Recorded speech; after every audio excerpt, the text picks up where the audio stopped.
স্থানীয় সংবাদ পড়ছে চন্দন লেখাপাল।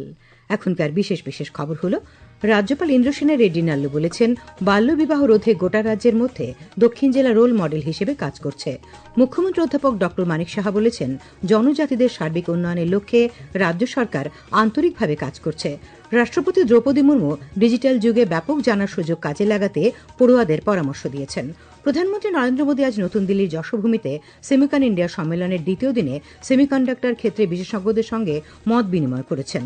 এবারে আসছি বিস্তারিত সংবাদে।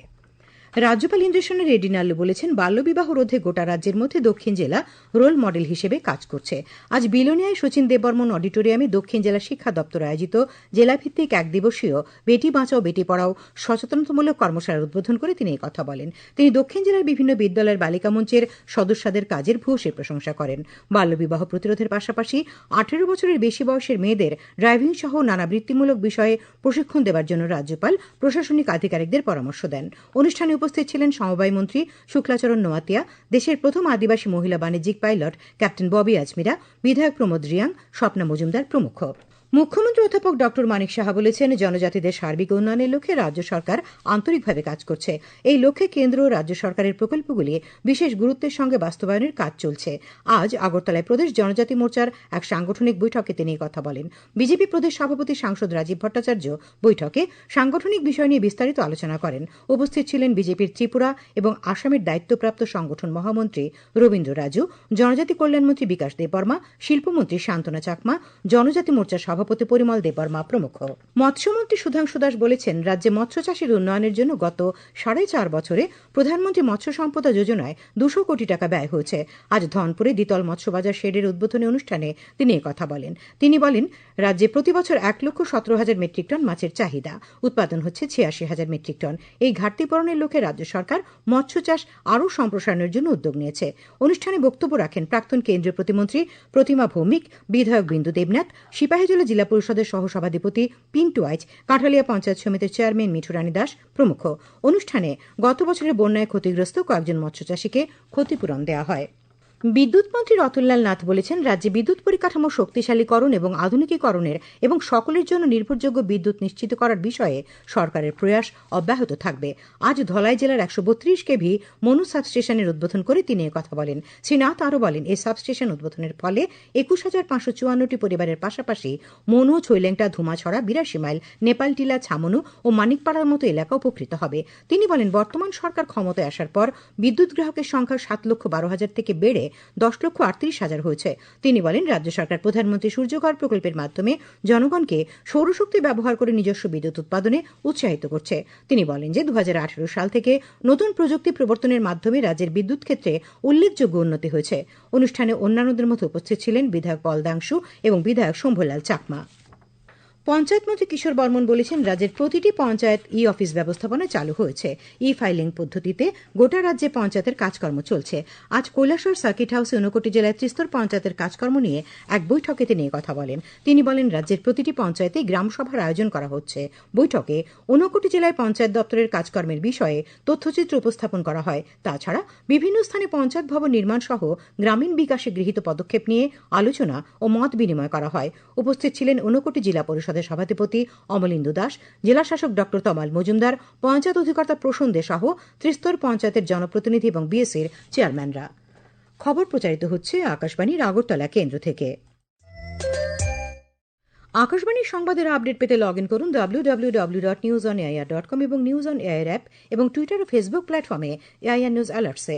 ইউটিউবে লক্ষ্য রাখুন নিউজ অন এয়ার অফিসিয়ালে। এছাড়াও আকাশবাণী আগরতলার সংবাদের আপডেট পেতে দেখুন টুইটার বা এক্স হ্যান্ডেলে আকাশবাণী নিউজ আগরতলা, ফেসবুকে এআইআর নিউজ আগরতলা এবং ইউটিউবে আকাশবাণী নিউজ আগরতলা।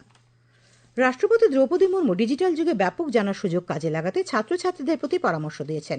তিরুপুরের তামিলনাড়ু কেন্দ্রীয় বিশ্ববিদ্যালয়ের সমাবর্তন উৎসবে বক্তব্য রাখতে গিয়ে তিনি এই পরামর্শ দেন। প্রাক্তন রাষ্ট্রপতি ড রাধাকৃষ্ণনের উদ্ধৃতি দিয়ে তিনি বলেন, ধারাবাহিক শিক্ষা এবং জ্ঞান ও প্রজ্ঞার বিকাশই গুরুত্বপূর্ণ। তিনি শিক্ষার্থীদের নতুন শিক্ষানীতি পুনরাবিষ্কার করতে বলেন এবং গতিশীল উপায়ে সমাজের বিকাশে অবদান রাখার আহ্বান জানান। তিনি বলেন, বিশ্ববিদ্যালয় গ্রামীণ এবং প্রান্তিক এলাকায় শিক্ষার জাল বিস্তৃত করেছে, যা শিক্ষার্থীদের আরও ভালো ভবিষ্যতের নাগরিক হতে সক্ষম করেছে। আজকের যুব সমাজ অমৃতকালের যুগে রাজত্ব করবে বলে আশ্বস্ত করে রাষ্ট্রপতি বলেন, তারাই জাতির ভবিষ্যৎ এবং তাদের চারপাশের মানুষের চাহিদার প্রতি সংবেদনশীল হতে হবে। In India, we have great and ancient traditions that sought knowledge for the sake of knowledge. In today's digital age, you are in the enviable position of having so many learning resources available to you.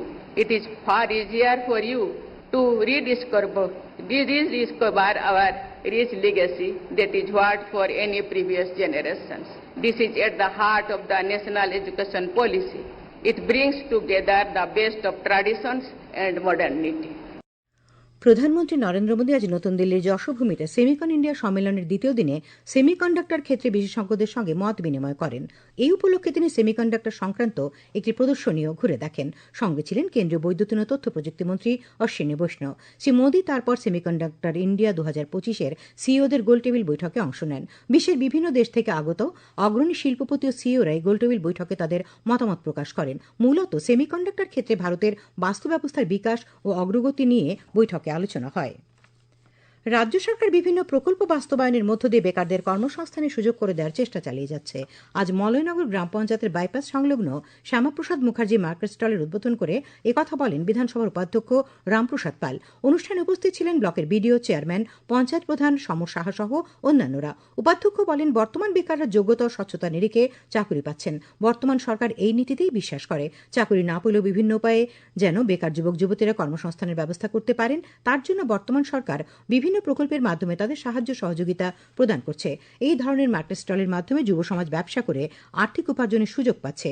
অনুষ্ঠানে উপাধ্যক্ষ শ্রীপাল 16 জন বেকার যুবক যুবতীর হাতে স্টলের চাবি তুলে দেন। পঞ্চায়েত মন্ত্রী কিশোর বর্মন আজ ধর্মনগরের অর্ধেন্দু ভট্টাচার্য স্মৃতি ভবনে উত্তর ত্রিপুরা জেলায় ত্রিস্তর পঞ্চায়েতের কাজকর্মের পর্যালোচনা করেন। বৈঠকে আধিকারিকরা উত্তর জেলায় চলমান প্রকল্পসমূহের কাজের অগ্রগতির পূর্ণাঙ্গ বিবরণ উত্থাপন করেন। পঞ্চায়েত মন্ত্রী অসমাপ্ত কাজগুলি দ্রুততার সঙ্গে আগামী 3 মাসের মধ্যে শেষ করার নির্দেশ দিয়েছেন। বৈঠকে উত্তর ত্রিপুরা জেলা পরিষদের সভাধিনেত্রী অপর্ণা নাথ, সহকারী জেলাশাসক এল ডার্লং, অধিকর্তা প্রসূন দে প্রমুখ উপস্থিত ছিলেন।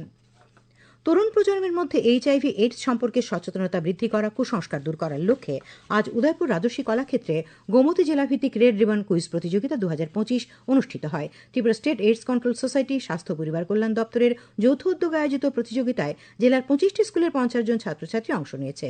উপস্থিত ছিলেন গোমতী জেলা পরিষদের সভাধিপতি দেবল দেবরায়, উদয়পুর পৌর পরিষদের চেয়ারম্যান শীতল চন্দ্র মজুমদার প্রমুখ। আজকের প্রতিযোগিতায় রাজ্যভিত্তিক আসরে অংশগ্রহণ করার যোগ্যতা অর্জন করেছে ভগিনী নিবেদিতা স্কুল। কৈলাসহর জেলা হাসপাতালে আজ থেকে শুরু হয়েছে দুদিনের চোখের ছানি অপারেশন শিবির।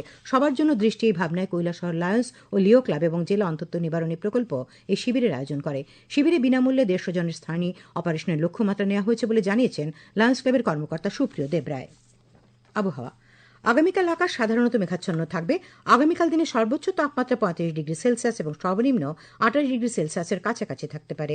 আজ দিনের সর্বোচ্চ তাপমাত্রা ছিল 34 ডিগ্রি সেলসিয়াস এবং সর্বনিম্ন 26 ডিগ্রি সেলসিয়াস। শেষ করার আগে খবরের বিশেষ বিশেষ অংশগুলি আরেকবার। রাজ্যপাল ইন্দ্রসেনা রেড্ডি নালু বলেছেন, বাল্যবিবাহ রোধে গোটা রাজ্যের মধ্যে দক্ষিণ জেলা রোল মডেল হিসেবে কাজ করছে। মুখ্যমন্ত্রী অধ্যাপক ড মানিক সাহা বলেছেন, জনজাতিদের সার্বিক উন্নয়নের লক্ষ্যে রাজ্য সরকার আন্তরিকভাবে কাজ করছে। রাষ্ট্রপতি দ্রৌপদী মুর্মু ডিজিটাল যুগে ব্যাপক জানার সুযোগ কাজে লাগাতে শিক্ষার্থীদের প্রতি পরামর্শ দিয়েছেন। প্রধানমন্ত্রী নরেন্দ্র মোদী আজ নতুন দিল্লির যশোভূমিতে সেমিকন ইন্ডিয়া সম্মেলনের দ্বিতীয় দিনে সেমিকন্ডাক্টর ক্ষেত্রে বিশেষজ্ঞদের সঙ্গে মত বিনিময় করেন। স্থানীয় সংবাদ আজকের মতো এখানেই শেষ হল।